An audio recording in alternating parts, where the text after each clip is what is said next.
Bien, amis sportifs, nous voici encore une fois de plus devant vos postes téléviseurs pour vous tenir compagnie. Comme vous le savez, cette émission Tribune des Sports, on a toujours l'habitude de parler sur des thématiques.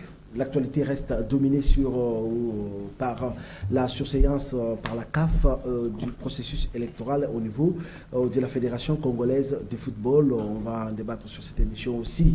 La publication des listes ou de la liste par le sélectionneur des Léopards Sébastien Desabre concernant bien sûr la première et la deuxième journée des éliminatoires de la Coupe du Monde.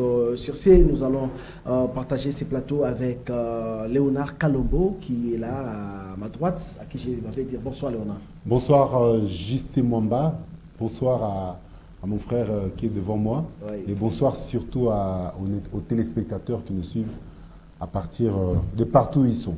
Voilà, merci. De l'autre côté, c'est bien sûr Maître Chanel Mouya, l'habitué de cette émission d'ailleurs.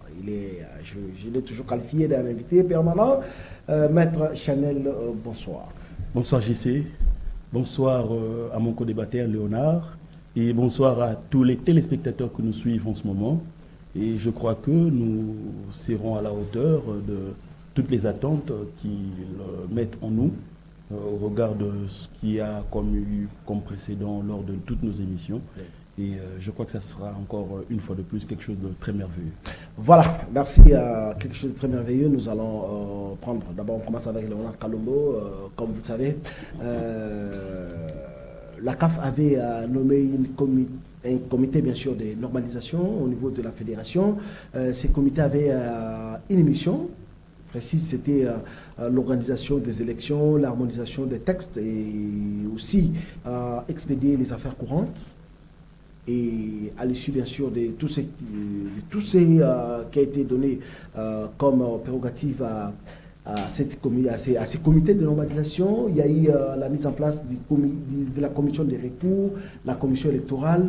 Il y a eu d'ailleurs dans presque toutes nos provinces les élections au niveau des cercles, au niveau des entités donc célibataires, c'est-à-dire ententes et ligues. Et subitement, il y a la CAF avec la lettre de M. Véron Mosengo qui vient à suspendre ces processus électoraux qui ont acquis d'être entassés de beaucoup d'irrégularités. Comment avez-vous jugé cette façon de faire de M. Véron Mosengo?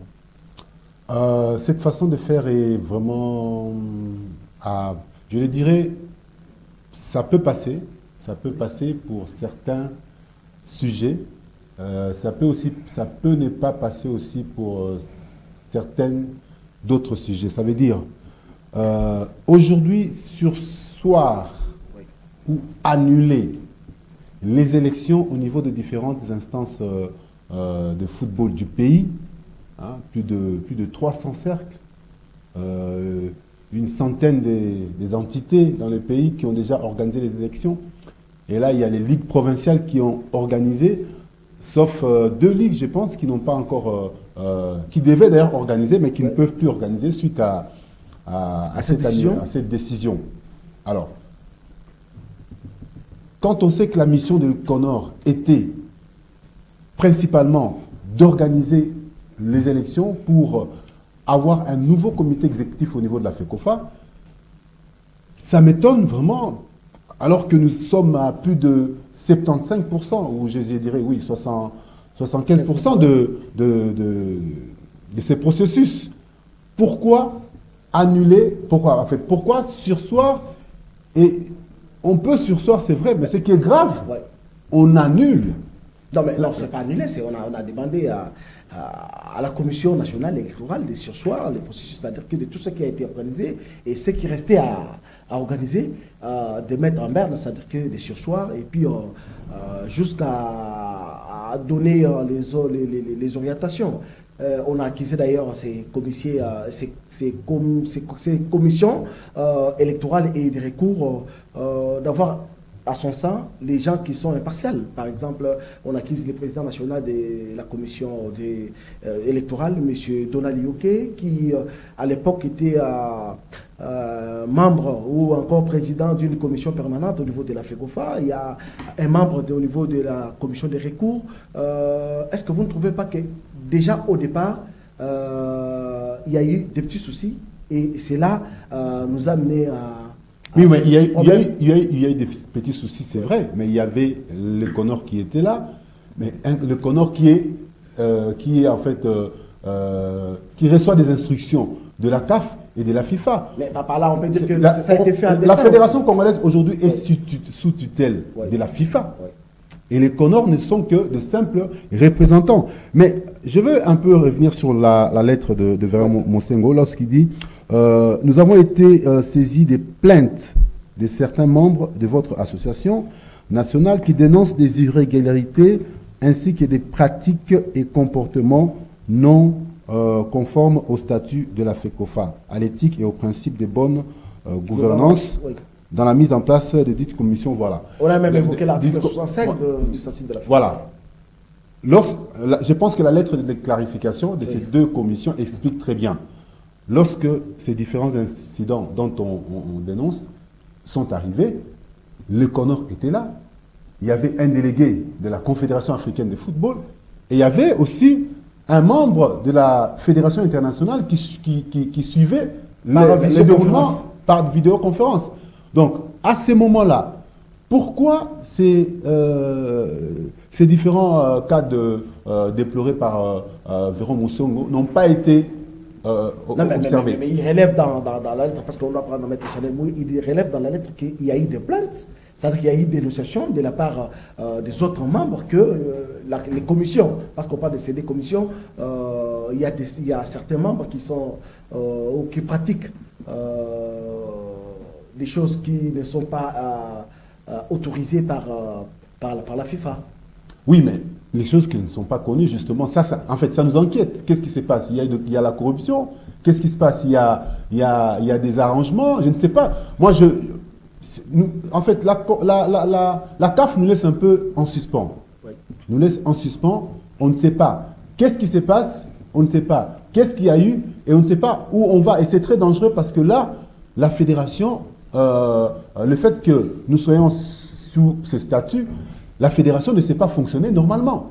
On a beaucoup de problèmes dans notre football, notamment concernant les championnats nationaux, concernant les footballs féminins, concernant le football de jeunes, et ça nécessite qu'il y ait un comité exécutif mis en place pour réfléchir sur ces différents problèmes. Et lorsque on prolonge, on va des prolongations en prolongation, c'est justement le football qui en pâtit, parce qu'on ne sait pas s'organiser, on ne sait pas prendre des décisions vitales pour promouvoir le football. Voilà, Maître Chanel, on pensait que les comités de normalisation allaient venir normaliser, comme Léonard l'a dit, parce que beaucoup attendaient quand même un changement du côté de la gestion du football, mais apparemment on trouve que rien n'a été fait. Jusque-là, on tourne en rond.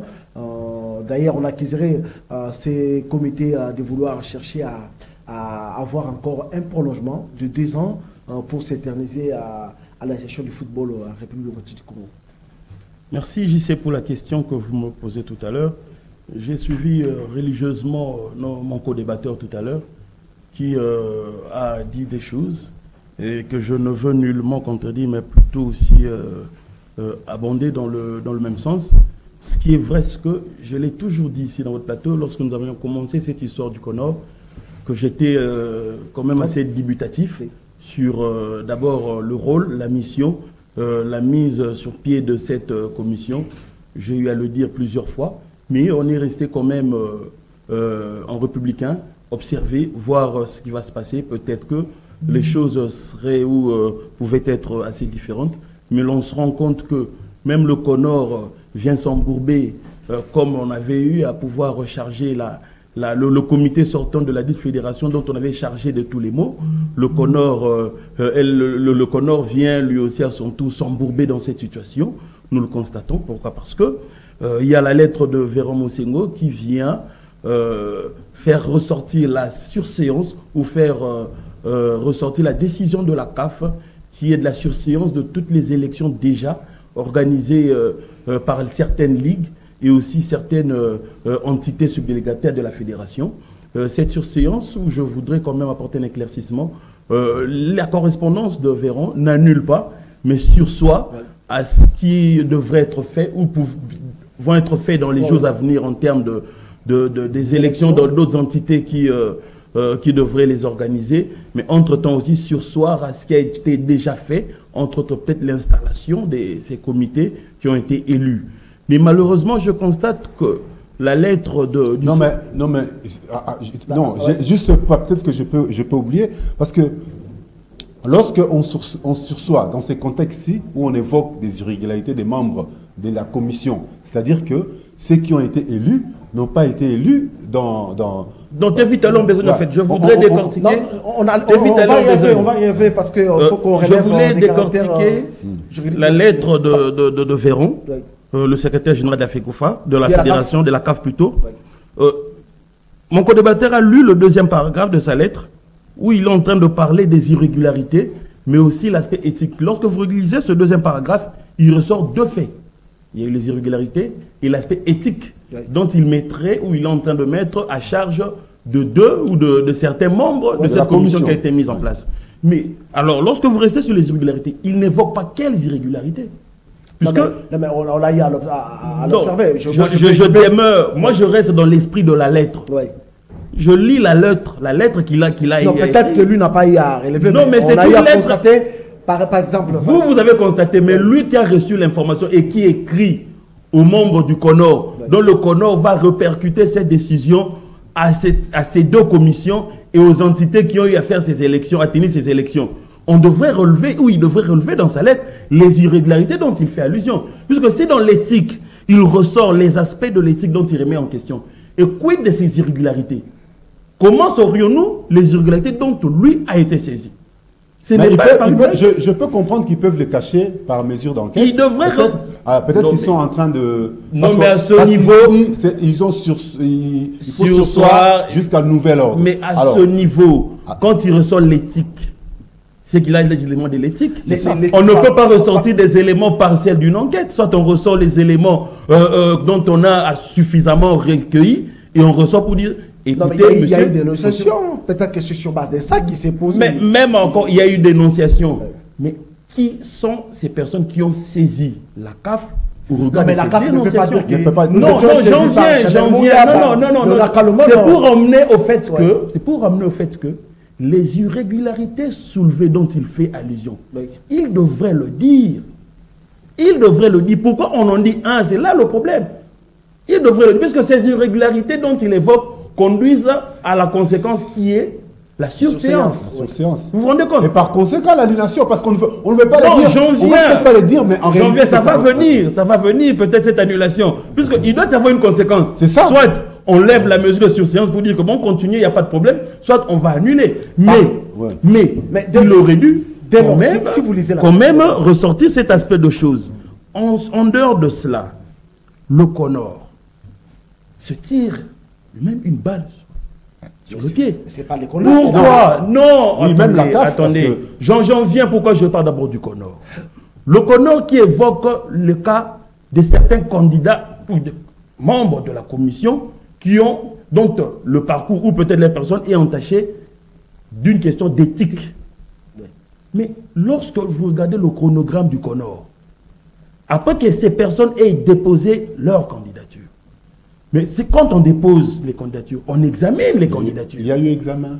Donc s'il y a eu examen de ces candidatures, le CONOR ne peut plus revenir pour dire non, il y a eu un problème d'éthique qui s'est posé. Puisque je suppose et je présume que... Non, attendez, JC, ne me donnez pas vos mots. Ne me donnez pas vos mots. Non, je vous donne pas de mots. Non, mais c'est relevé.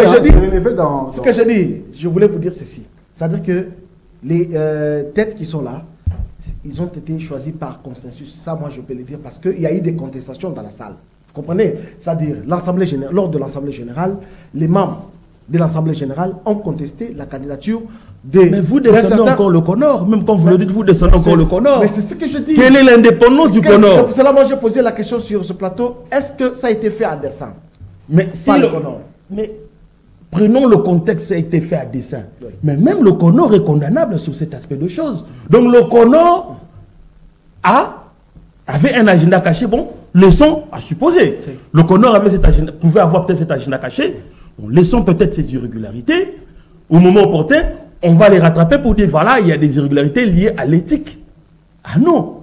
Puisque le CONO, en toute indépendance, voyant qu'il y a un problème sur les candidats qui devraient ou qui sont censés être membres de cette commission, le CONO pouvait s'imposer, même si c'était une des zones d'ensemble, puisqu'elle était membre. Si, l'Assemblée, les oui, le CONO pouvait ressortir, puisque à lire même certaines déclarations, la lettre des membres de cette commission, ils vous font part que le CONO a acquiescé. Le CONO a acquiescé. Donc cela veut dire que, même dans cet aspect de choses, le CONO lui-même aussi est entré dans une situation qu'elle essaie peut-être de récupérer plus tard, mais ça devient quelque part impossible puisque la machine a déjà avancé. Si peut-être j'avance encore plus loin, lorsque vous lisez la lettre des membres de la commission, si je ne m'abuse, ils vous disent d'ailleurs qu'ils n'ont pas été notifiés après qu'ils aient été élus ou peut-être par consensus tel que vous dites mis en place. Non, avant les élections, il y a eu des concertations parce qu'il y a eu des contestations de part et d'autre. J'ai avancé d'un pas. Oui. Prenez la lettre des membres de la commission. Ils vous disent quelque part qu'ils n'avaient pas été notifiés. Vous comprenez? Alors, comment ils ont commencé à travailler sinon ils n'avaient pas été notifiés? Non, mais parce qu'après les élections, il y a eu des contestations du côté Collor, parce que le Collor a dit que, vu les informations qu'ils avaient à leur possession, ils n'allaient pas notifier M. Donald Yoke, qui était le président de la commission électorale. Donc c'est un passage en force alors, si je veux comprendre, je peux comprendre. Alors, comment est-ce qu'un passage en force peut se faire en présence du CONOR? Le CONOR a laissé... Moi je pense que J.C. Mombaji, tu as... Le CONOR a laissé organiser ses élections. De lire pour les téléspectateurs. Le CONOR a laissé organiser ses élections. Ils ont laissé... Puisque la lettre, elle est explicite des membres de la commission. C'est cette page, la lettre, elle est explicite. Ils vous disent qu'ils n'ont pas eux-mêmes, je vais trouver ce paragraphe, qu'ils n'ont pas reçu de notification. Alors, quand vous dites qu'ils ont commencé à travailler et qu'on sort, donc le CONOR a laissé... Non, ils ont commencé d'abord à se réunir. Or, les institutions de la fédération... À se réunir et ils ont organisé des élections. Des personnes qui n'ont pas été notifiées, que voilà, monsieur, vous êtes notifié d'avoir été comme étant membre d'une commission électorale, vous pouvez maintenant commencer à fonctionner, mais eux commencent déjà à poser des actes. Mais qui était en séance de travail avec le CONOR. Avec le CONOR, avec le vice-président. Le CONOR, quelque part, le CONOR ne peut pas se prétendre de sa propre turpitude aujourd'hui pour faire un rétropédalage en sainteté avec la CAF. C'est là le problème. Alors je reviens sur ce que j'ai toujours dit, où j'avais dit le premier jour où on a parlé sur votre plateau de ce CONOR, et où je rejoins indirectement la tendance de M. Omari, tant bien même que on allait d'ailleurs prendre sa déclaration. Tant bien même que certains points je ne le partage pas, mais il ne se cacherait pas tel quelque chose sur la gestion de la FECOFA où la CAF voudrait avoir peut-être une mainmise. Je ne sais pas, je suppose, je n'affirme pas. Mais puisque là, ça pose problème et j'ai comme l'impression que la CAF est en train d'être partie. Mais vous parlez de la CAF. La CAF est en train de prendre un camp. On parle souvent du secrétaire général. La CAF prend un camp. Effectivement, la CAF est en train de prendre un camp au détriment des autres. C'est là le problème, alors que la CAF devrait rester impartiale sur la mission qu'elle avait eu à donner au CONOR. C'est là le problème, c'est là maintenant que le danger guette sur la prise de position de la CAF. Voilà, Léonard Kalombo, face à cette situation, où est l'intérêt du football congolais? Parce que là... Non, il n'y a pas l'intérêt. Parce que là, on sent que le football va toujours patauger. On n'aura pas la bonne organisation parce que, de l'autre côté, ça ne tourne pas, la machine tourne dans le sens contraire, je peux dire. Est-ce qu'aujourd'hui, on peut se dire qu'il y avait nécessité de mettre en place un comité de normalisation à la tête de la FECOFA? Il y avait, en fait, bon, par rapport à cette question, s'il y avait nécessité ou pas, moi je pense que ce sont les membres du comité exécutif sortant qui ont qui ont mal fait. Non, mais qu'est-ce qu'ils ont fait? Non, mais il fallait ils ont organisé l'Assemblée statutaire. On a voté les statuts. Ça veut dire qu'ils étaient dans la voie de l'organisation des élections. Ben, ça a beaucoup traîné. Ça a beaucoup traîné. Il a fallu la publication de ces statuts au niveau du journal officiel. Ce n'est pas que non, lorsque vous amendez les statuts.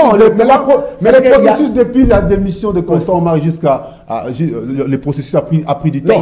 Et c'est ce qui a permis à ce que. Non, mais il y avait les chronogrammes à suivre.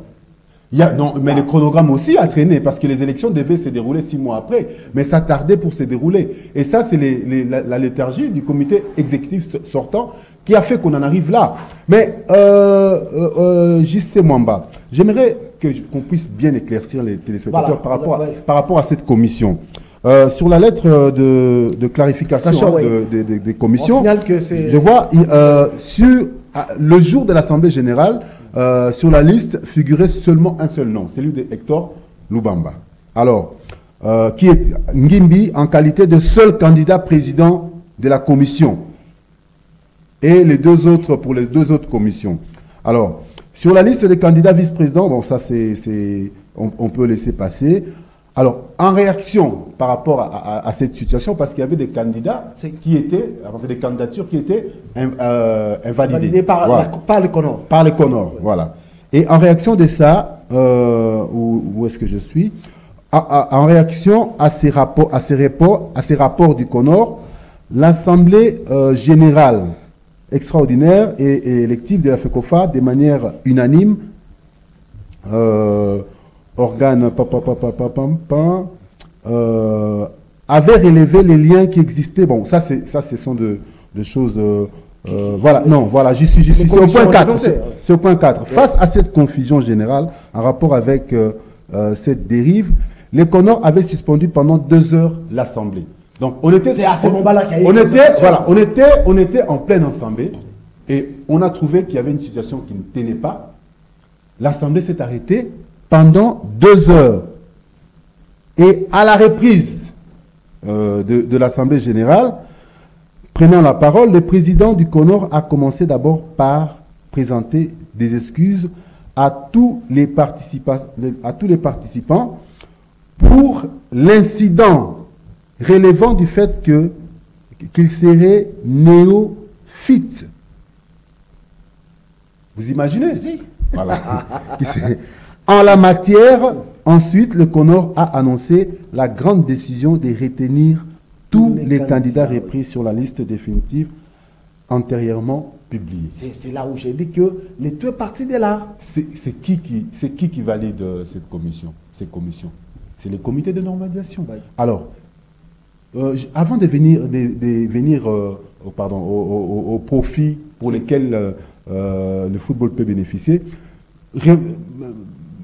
je voudrais soumettre ma vision, en fait, mon opinion par rapport aux conséquences qui doivent en découler.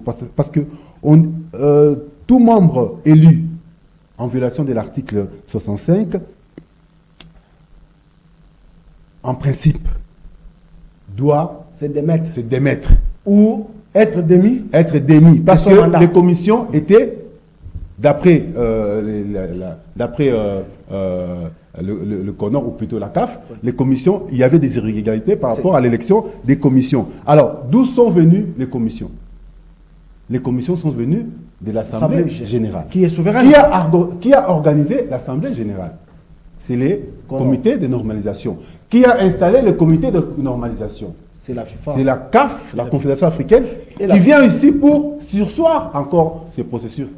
Alors, donc, il y a tellement des ambiguïtés dans ça qu'on n'arrive pas à comprendre. Et moi, je dirais que cela ne profite pas au football congolais parce que là, on sent effectivement qu'il y a des conflits d'intérêts entre des individus qui, dans ces processus, veulent se positionner par rapport à tel ou l'autre, alors que nous avons aujourd'hui besoin d'un comité qui a une vision pour le pays, qui a une vision pour le football, qui ne viendra pas pour satisfaire les intérêts ou les avantages des uns et des autres.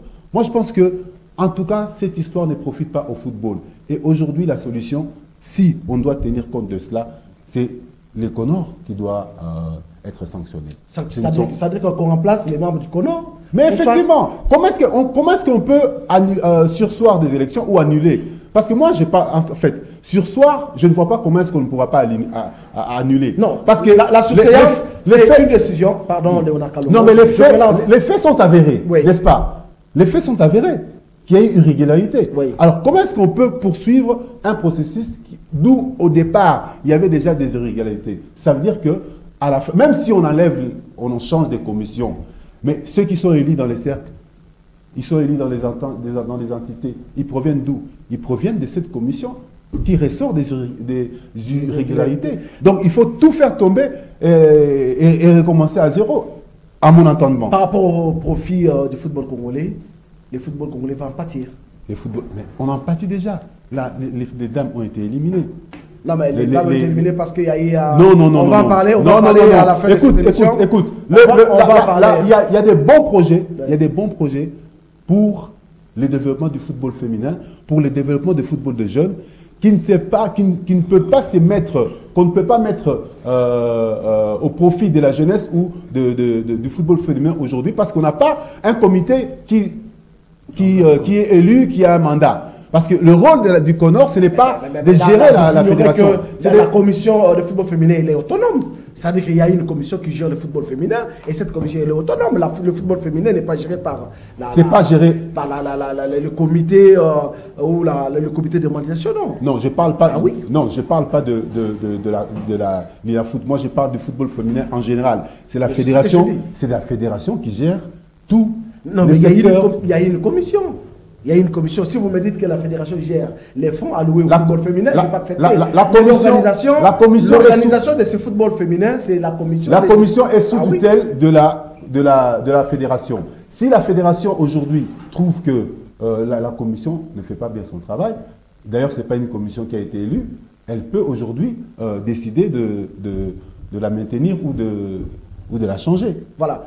Maître Chanel, bon, moi je vais vous citer quelques irrégularités, malgré que Jérôme Osengo, où la CAF n'a pas eu à les citer. Je donne, par exemple, de ce qui s'est passé. L'article 24 parle des gens, c'est-à-dire qu'il y a des personnes qui ont droit au vote lors d'une assemblée générale élective. C'est-à-dire que vous avez les correspondants officiels d'une entité ou d'un club, c'est-à-dire que deux personnes qui doivent prendre part au vote ou aux élections. C'est-à-dire que vous avez les correspondants des présidents et les secrétaires généraux. Mais de tout ce qui a été organisé par la Commission nationale électorale jusqu'à la surséance de ces processus, il n'y avait qu'un seul votant. C'est-à-dire que si vous êtes dirigeant d'un club, soit c'est votre secrétaire qui vient voter, ou soit c'est le président qui vient voter, soit un membre d'une entité qui vient voter. Donc allez-y comprendre que déjà partant de cette irrégularité, il y a eu violation de l'article 24 du statut de la fédération. Vous ne trouvez pas que non par rapport à cela, parce que Véro Mosengo et la CAF, bon, on ne parle pas des individus, la CAF a relevé qu'il a été saisi de ces irrégularités. Je constate que vous êtes allé d'irrégularité en irrégularité. Ça, c'est l'irrégularité dont vous êtes en train d'aller. Maintenant, ça touche les élections organisées ce qui s'est passé, au niveau de ligues, de certaines ligues dans les provinces et puis quelques entités subdélégataires. Mais moi, je crois que le problème demeure d'abord, en gros, selon l'esprit de la lettre de la CAF, sur la mise en place de la commission électorale et la commission de recours. C'est là que le gros souci se passe. Ce n'est pas dans les irrégularités dans les élections organisées par les membres de la commission électorale. Là, ce n'est que, comment on appelle ça, c'est accessoire en fait. Le principal, c'est d'abord la mise en place de cette commission que la CAF soulève ici en termes d'éthique qui pose problème. Et c'est sur base de ça, lorsque vous lisez cette lettre, qu'elle ressort toutes les explications possibles pour sursoir. Vous comprenez? C'est là que moi je suis. Je ne peux pas aller sur une autre régularité liée aux élections pendant que cette commission, la CAF par Véron Mosengo, dit qu'elle est irrégulière. Je reviens encore sur ce que je disais tantôt. La CAF par le CONOR qui a eu à pouvoir accepter tel que vous l'aviez dit et relevé par la lettre de la commission. Il y a eu une suspension de 2 heures. Oui. Juste pour essayer de trouver un consensus sur certains candidats. Et le CONOR qui organise, qui était, je crois, à la baguette dans cette séance de l'Assemblée générale ordinaire, revient pour dire, selon l'esprit de la lettre, qu'ils sont néophytes et qu'ils présentaient des excuses et que l'on entérinait les candidatures que l'Assemblée souveraine avait eu à ressortir. C'est là que je suis en train de dire que le CONOR a acquiescé. Et comme vous aviez dit tantôt, que le CONOR a peut-être laissé passer, sachant que peut-être ça va bloquer. Mais... Donc on laisse une irrégularité parce qu'on sait que plus tard ça va coincer. Mais je vous rappelle que pour que la LINAFOOT, j'ouvre une parenthèse, pour que la LINAFOOT démarre, il y a eu ce passage en force du CONOR qui s'est imposé pendant que les autorités sportives ou l'autorité du sport avaient interdit que le football se pratique dans les installations sportives. Ils sont allés jouer au centre sportif Kouara. C'est un forcing, il y a d'autres clubs qui ont refusé de jouer, mais le CONOR s'est imposé. Et tout le monde est revenu dans la normalisation de ce que le CONOR a voulu. Mais comment comprendre que dans une assemblée que le CONOR est en train de diriger, le CONOR sait très bien, puisque ce ne sont pas de novices ou des apprentis dans cette situation, ou peut-être dans le milieu sportif, c'est des gens qui se connaissent. Comment le CONOR accepte, dans le consensus ressorti, des candidatures, et pour revenir plus tard, par l'entremise de la CAF, où dit qu'il y a des irrégularités, certaines personnes sont entachées d'un problème d'éthique, et ainsi de suite. C'est là le problème. Donc c'est pourquoi j'ai dit, et j'affirme, le CONOR s'est tiré une balle sur le pied, et le CONOR doit s'assumer. S'assumer, cela veut dire quoi? Monsieur, nous ne pouvons pas nous prévalons de notre propre turpitude, alors nous jetons le tablier. Si la CAF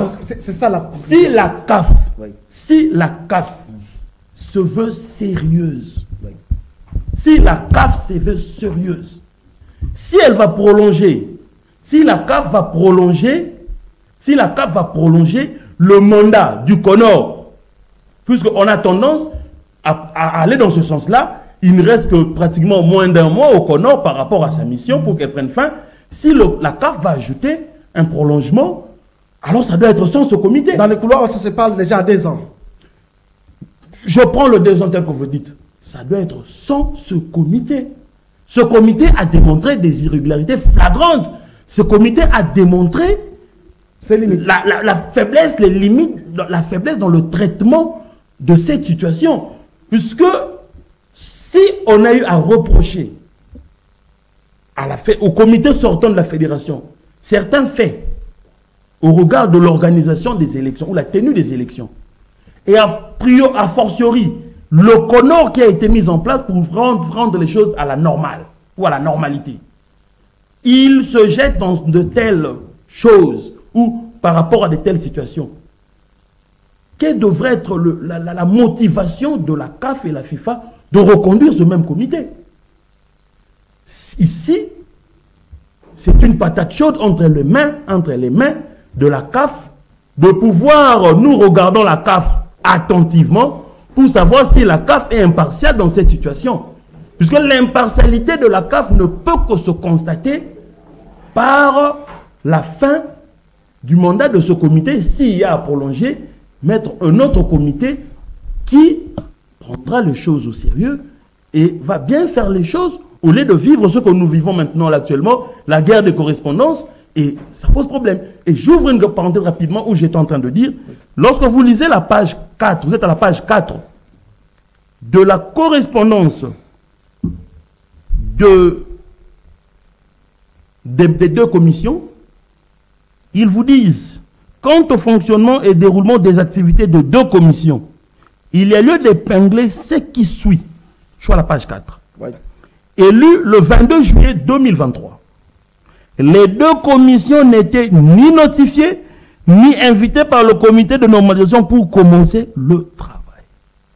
Ce n'est pas moi qui le dis. C'est la lettre des deux commissions, ni notifié. Alors, je me demande. Et nulle part dans cette lettre, on a parlé de là où ils étaient notifiés. Donc jusqu'aujourd'hui, Ils n'ont pas été notifiés. Donc ils sont irréguliers. Ou régulières, je peux dire. C'est là que moi-même, je me pose aussi la question par rapport à cette commission. Comment est-ce qu'ils ont pris le risque de pouvoir travailler, de pouvoir organiser les élections, engager la fédération. Voilà, puisque cette commission rend compte ou établit le rapport qu'ils envoient ou qu'ils enverront au CONOR pour démontrer, voilà, vous avez mis en place une commission à laquelle vous nous avez attribué des missions et ces missions, nous les avons accomplies de telle manière, telle manière, telle manière. Mais comment est-ce qu'elle engage la FECOFA par l'entraînement du CONOR sans pour autant qu'ils aient été notifiés? C'est là où ça pose problème maintenant à ce stade, Maître Chanel. Puisque de cette notification, il devrait y avoir une séance de travail qui ressortirait les attributions de ces commissions, oui, le champ d'application, les limites de leur pouvoir. Mais là, c'est eux-mêmes qui se taillent le pouvoir, le champ d'application de leur pouvoir. Et le CONOR a laissé passer. Non, Maître Kikaba, elle les avait reçus. Peut-être qu'ils avaient donné les orientations de ce qui a été fait. Ils ont été reçus, mais pas notifiés. Mais alors, si je le prends comme ça, oui, je reviens à la question cruciale ou la question principale. Comment ils n'ont pas été notifiés et ils ont commencé à travailler? Comment le CONOR n'a pas notifié des commissions élues ou, selon vous, dans un consensus, je vous le conseille. Non, il y a eu élection, mais avant l'élection, il y a eu consensus. Oui, mais ce que je dis, après 2 heures, élus par consensus ou élus par vote, on le prend comme ça. Comment? Ça fait deux questions. La deuxième question, c'est que je demande, le CONOR a accepté de travailler avec des gens ou laisser travailler des gens qui n'ont pas été notifiés par elle ou par lui. Le CONOR a laissé une commission organiser des élections alors que cette commission n'a pas reçu de notification. Je ne sais pas si mon co-débatteur a des éléments puisque lui, étant chevronné dans le secteur de l'information, il peut m'apporter des informations qu'il a pu recevoir quand il est monté sur ce plateau. À moins que je ne me trompe. Ou à moins que je sois néophyte, comme on l'a dit, la lettre.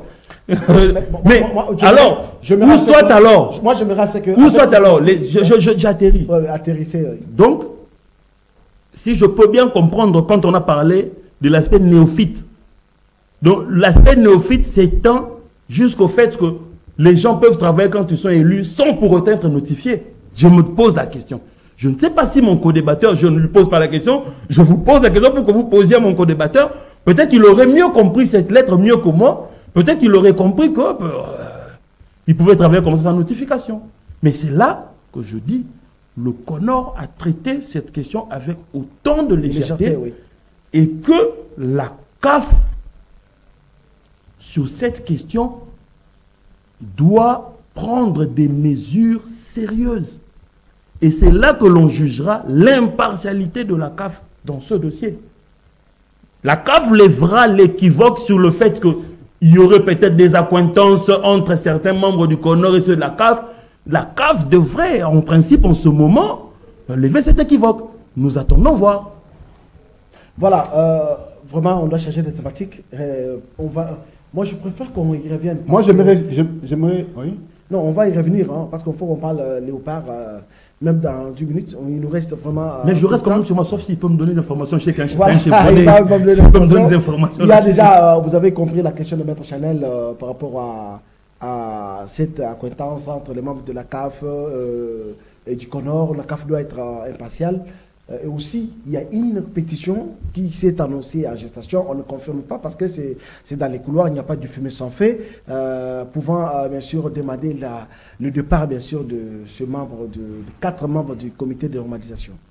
Ah, non, bon, en fait, moi je pense que ce n'est pas du tout nécessaire de demander le départ de ces 4 membres. Non, mais parce qu'ils sont là, il y a des... Non, mais ils doivent arriver au bout de leur mission. Arriver au bout, mais avec tout ce qu'on a connu. Suivant un peu la conclusion de ces 2 commissions, ils disent qu'ils proposent, premièrement, l'annulation pure et simple de cette décision du secrétaire général de la CAF. Et ils disent quoi? Qui a été induit en erreur. Donc, pour les deux commissions, ils ont démontré. Non, mais parce que là, ils se reprochent aussi de quelque chose. Ça ne regarde que eux, en fait. D'ailleurs, lorsque vous lisez toujours le même paragraphe, ils disent, excusez-moi de vous avoir arraché la parole rapidement, ils disent, pour motif d'avoir été induit en erreur, étant entendu que c'est le CONOR qui a organisé et supervisé tout le processus des élections des membres des deux commissions électorales. Vous vous rendez compte? Si. C'est-à-dire qu'on rejette toujours la responsabilité au comité de normalisation. Le CONOR doit nous dire si c'est vrai ou c'est faux. C'est le CONOR qui doit apporter tous ces éclaircissements. Oui, la maître Chanel dit que s'il faut allonger les mandats, il faut qu'on change les animateurs. Nous restons toujours dans... Je reste sur la soif de ma question, tu ne m'as pas encore répondu. Nous n'allons pas se mettre comme arbitre. L'arbitre dans cette histoire, c'est la Confédération africaine de football. Et les deux commissions estiment que le secrétaire général a été induit en erreur. Une erreur peut se corriger. Et la correction pour cette erreur, c'est de poursuivre les processus électoraux, de manière à ce qu'on puisse voter les 2 ligues provinciales qui restent, les 3 ligues nationales et les comités exécutifs. Moi, je ne vois pas autre solution. Parler de changer un autre comité, ça serait amener des choses à longueur. Là, la solution, c'est tout simplement que la CAF puisse faire un jugement juste et droit. Pour sauver le football congolais. Pour sauver le football congolais, parce que, tu vois la lettre ici, c'est quoi? On appelle ça en lingala, Tukofundana. Là, et là, Kofundana, le CONOR dit ceci, les comités, et c'est pas bon. C'est pas bon, à la veille des élections, surtout du comité exécutif, d'avoir un climat pareil. Je pense que c'est pas bon. Il faut vraiment corriger vite cette erreur et reprendre les processus, parce que j'imagine que peuvent être ces irrégularités, je ne vois pas. Vraiment, Monsengo parle de l'article 65. Non, mais dans l'article 65, là où on relève les irrégularités, c'est-à-dire qu'on demande ceci, on dit ceci, que tout membre faisant partie du comité et de la commission électorale et des recours ne peut, avoir des acquaintances avec le club. C'est-à-dire qu'il y a pas de plus de conditions. Alors, si on regarde M. Donald Yoke, qui est, parce que c'est lui qui pose problème, qui est actuellement le président de la commission électorale nationale. Mais M. Hector aussi. J'arrive. Mais c'est démontré sur la lettre que M. Hector doit j'y sais. Mais M. Hector n'a pas été élu. Mais vous avez M. Donald Yoke, que le CONOR avait jugé être l'un des membres de la commission permanente de la FECOFA à l'époque. Sous l'ère au mari, c'est-à-dire qu'il est même avant qu'il soit élu président, il était toujours l'un des membres d'une commission permanente au niveau de la FECOFA. C'est pour cela qu'on a demandé à ce que sa candidature soit écartée. Comment, de l'autre côté, on rejetait aussi la candidature. Même vous-même, avant même que l'on passe aux élections, on nous ressort déjà les candidats qui ont postulé dans la commission électorale. Est-ce qu'il fallait faire un dessin pour comprendre que tel a des acquaintances tel a des acquaintances telles? Est-ce qu'il fallait vraiment prendre des heures et des heures pour examiner cela? Mais je sais que peut-être vous ne me répondrez pas. Non, avoir des néanmoins, vous le saviez. Non. Et à votre raison, peut-être le CONOR ne pouvait pas savoir cela. Pour dire que, peut-être qu'il n'avait pas l'information. Non, avoir des acquaintances, c'est pas mauvais, parce que d'ailleurs, tout le monde œuvre dans le football. Voilà, on œuvre dans effectivement, le football. Donc, vous rejetez alors la question de l'éthique. Nous sommes arrivés à la fin, malheureusement. L'éthique, puisqu'on parlait de l'éthique, vous rejetez la question de l'éthique, puisqu'on évoque, ce n'est pas moi qui évoquais l'éthique. C'est la lettre de Véron. Voilà, mais pour conclure, franchement, par rapport à ce sujet, je dirais qu'il faut tout simplement reprendre les processus pour sauver le football congolais. Parce que, à l'allure où nous allons, s'il faut annuler, parce que sur soir, à mon avis, il n'y a pas une autre magie. On va finir par annuler. Et l'annulation, ça va nous remettre à la case du départ. Mais ça ne sera pas bon pour le... Il y a de ces candidats qui déplorent déjà leurs dépenses engagées. C'est ça, voilà. Ensuite, tu sais, quand on remet les candidatures de certaines personnes, moi je reviens encore. Maître, il ne faudrait pas que l'on pense que les gens ne sont pas censés. Il y aura évolution la semaine prochaine. On doit non, mais c'est grave quand on dit qu'on a été induit en erreur sur certaines candidatures. Et le CONOR dit que non, c'est par erreur. Selon la lettre, hein, ils ont présenté des excuses à l'Assemblée. Non, parce qu'il y a eu contestation. Enfin, après, bon, ils reviennent pour dire, bon, ok, on avalise, on accepte les candidatures, tout en sachant que il y a... Et il y avait un délégué de la... Donc cela veut dire que... Il y avait un délégué de la CAF et de la FIFA. Voilà, nous sommes arrivés à la fin. Ils ont laissé faire. C'est là où moi je sanctionne le CONOR. C'est là où moi je sanctionne le CONOR. Il faut le dire, je sais. Le CONOR est condamnable sur cette situation. Autant ils se sont imposés pour faire démarrer le championnat dans toutes ces situations, autant le CONOR devait prendre ses responsabilités au regard des irrégularités que la CAF a soulevées dans le temps qu'il se prononce. Puisque les 2 heures de suspension, c'est ce qui met à mal le CONOR. Maître Chanel, nous sommes arrivés. S'ils étaient dans le bon, pourquoi ils mettraient 2 heures? Les irrégularités tiennent tout le monde par la queue. Que ce soit les CONOR, que ce soit la CAF, que ce soit la sanction maintenant la plus conséquente, c'est celui du CONOR. Nous allons membres doivent démissionner. À défaut, la CAF, à la fin de leur mandat, non, poursuivons le processus. Voilà, avec d'autres animateurs peut-être. Poursuivons le processus, pourquoi pas avec d'autres animateurs. Si, on peut poursuivre le processus, mais nous sommes arrivés à la fin. Nous sommes arrivés à la fin, malheureusement. Lorsqu'il y aura peut-être ce prolongement de 2 ans. Nous sommes arrivés à la fin, malheureusement. Léonard Kalombo, merci pour votre présence sur ce plateau. Merci, merci. À notre invitation. Merci beaucoup. Merci à Maître Chanel. Nous allons y revenir vendredi prochain avec le même thématique parce qu'il y aura évolution, bien sûr, de l'information. Merci à tous nos amis. On a soif de cette évolution. Voilà, qui nous ont suivis de partout, qui nous ont servi. Il y a Olivier Longaron qui était derrière les caméras au four au moulin. Merci à la grande équipe technique, donc Doudou Moutiri, la production, Moro Nzambé et tout ce monde-là. Vous nous suivez. Vous êtes si nombreux, donc Fiston Galé, donc l'amoureux de cette émission. Donc, voilà, donc c'est l'information. Donc la population de Mongafula, vous serez demain devant votre candidat, votre jeune, votre encadreur, quelqu'un qui vous aime tant, Doudou Montiri, pour échanger avec vous. Parce que, comme vous le savez, ça dit qu'il faut qu'il y ait échange entre vous, parce qu'on a besoin de l'évolution de cette municipalité qui est Mongafula pour son épanouissement. Nous voulons qu'il y ait des développements. Donc, du côté Mongafula, ça sera demain à 14h. Donc, à Salle Kimbondo. Bibondo, voilà, c'est à Salle Bibondo. Vous comprenez que c'est comme ça, donc l'information est passée. Tous les jeunes de Mongafula à Salle Bibondo, allez-y là-bas à Mongafula pour échanger avec votre jeune, votre patriarche, votre notable de Mongafula qui est Doudou Montiri. Merci, au revoir et on va se retrouver très très prochainement pour un autre numéro de Tribune des Sports.